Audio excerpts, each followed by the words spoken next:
অবসর নিতে চাননি রোহিত শর্মা। ভারতের সাংবাদিকদেরকে কি বললেন রোহিত শর্মা? কি শান্তি! ফাইনালে জয়ের পর ভারতের অধিনায়ক রোহিত শর্মা অধিনায়ক হিসেবে প্রথম বিশ্বকাপে জিতে কীভাবে উদযাপন করবেন সেটা নাকি বুঝে উঠতে পারছে না রোহিত শর্মা।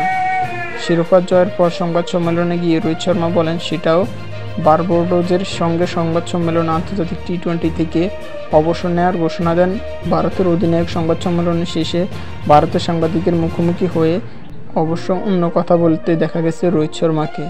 এখন আন্তর্জাতিক টি-20কে বিদায় জানানোর ইচ্ছা তার ছিল না, কিন্তু পরিস্থিতি এমন ছিল যে তাকে অবসর নেওয়ার জন্য সঠিক সময়। ফাইনালের পর পুরস্কার বিতরণী অনুষ্ঠানে ম্যাচ সেরা পুরস্কার হাতে নিয়ে আন্তর্জাতিক টি-20 থেকে বিদায়ের ঘোষণা দেন বিরাট কোহলি এবং তারপরে সংবাদ সম্মেলনে গিয়ে রোহিতও একই ঘোষণা দেন।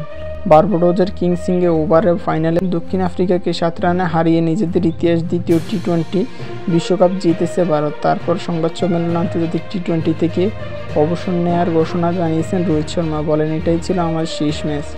বিদায় বলার জন্য চেয়ে আর চাইতে সময় আর ভালো কিছুই হতে পারে না।